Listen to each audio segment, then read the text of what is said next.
자, 오늘 우리가 함께 들여다볼 기업은 바로 파미셀입니다. 세계 최초의 줄기세포 치료제 회사.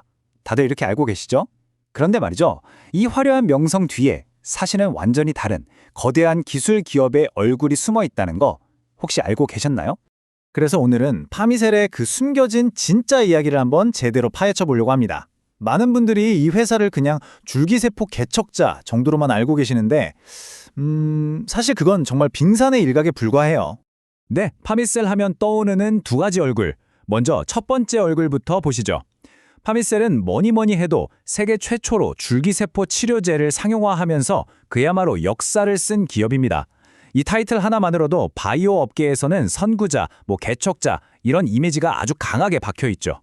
바로 이 셀그램 LC 같은 간경변 치료제가 대표적인데요. 이게 바로 우리가 알고 있는 파미셀의 모습, 재생의학의 선두주자라는 이미지죠. 자, 그런데 여기서부터가 진짜 중요한데요. 정말 재밌는 건 이 줄기세포 사업이 이 회사의 주 수입원이 아니라는 겁니다. 그럼 대체 돈은 어디서 버는 걸까요? 이제 파미셀의 진짜 얼굴, 진짜 돈이 되는 사업을 들여다볼 시간입니다. 자, 이 그래프를 한번 보세요. 이게 현실을 정말 적나라하게 보여주거든요. 와, 진짜 놀랍지 않나요? 전체 매출에서 무려 97.5%가 줄기세포가 아니라 바로 이 바이오케미컬 사업부에서 나옵니다. 2.5%대 97.5%라니 이건 거의 전부라고 봐야죠. 그러니까 바로 이 지점이 오늘의 핵심입니다.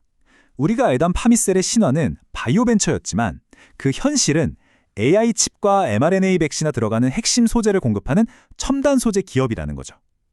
그러니까 파미셀은 단순한 바이오 회사가 아니라 지금 세상을 바꾸고 있는 AI와 mRNA 이 두 거대한 흐름의 한가운데 있는 아주 중요한 기술 공급자라고 봐야 합니다. 아니, 줄기세포 회사가 어떻게 갑자기 AI랑 연결이 됐을까요?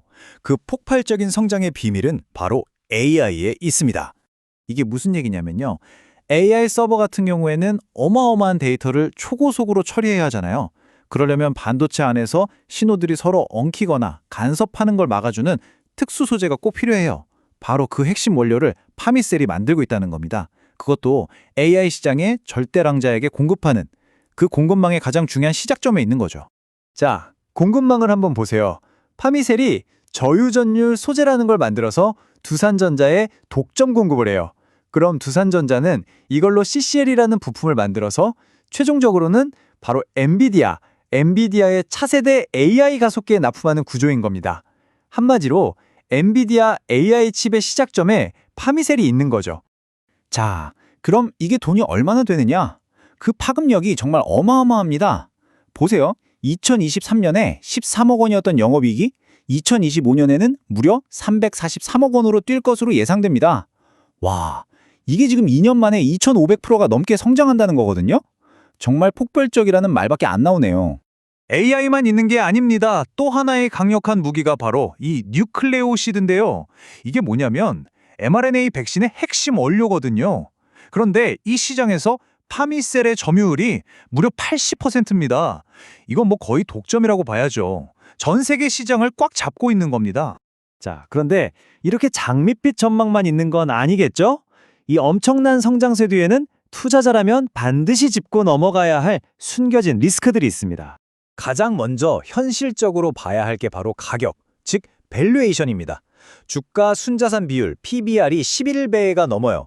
이게 무슨 뜻이냐면요. 쉽게 말해 회사가 가진 실제 자산 가치보다 주가가 11배 이상 비싸게 평가받고 있다는 거예요. 그만큼 앞으로의 성장에 대한 기대감이 어마어마하게 이미 주가에 녹아 들어가 있다는 신호죠. 내부적으로는 또 오버행이라는 리스크가 있습니다. 이게 뭐냐면 나중에 주식으로 바뀔 수 있는 전환사채나 신주인수권부 사채 같은 잠재적인 매물들이거든요. 이런 물량이 시장에 쏟아져 나오면 주가에는 당연히 부담이 될 수밖에 없겠죠. 또 외부적으로는 지금의 성장을 이끄는 AI 시장 자체의 변동성도 무시할 수 없는 부분이고요. 자, 그럼 이제 제일 궁금한 부분이죠. 그래서 지금 사야 되나? 분석에서는 어떤 투자 전략을 제시하고 있는지 한번 살펴보겠습니다. 결론부터 말하면 파미셀이 실체가 있는 성장주로 탈바꿈한 건 분명하지만 시장의 높은 기대치가 이미 가격에다 반영되어 있다는 겁니다. 그러니까 회사는 정말 좋아졌는데 가격도 그만큼, 아니 그 이상으로 비싸졌다는 얘기죠. 그래서 신중해야 한다는 입장입니다. 그래서 공식적인 투자 의견은 보유, 즉 홀드입니다.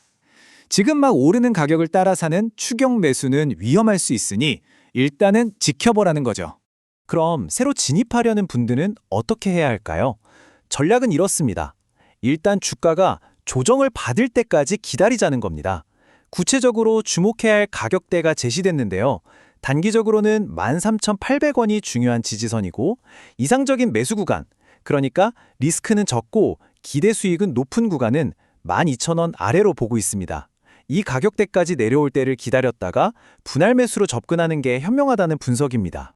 정리하자면 파민셀은 줄기세포라는 꿈을 먹고 자란 기업에서 이제는 AI와 첨단 소재라는 현실의 성장 동력을 장착한 기업으로 완전히 탈바꿈했습니다.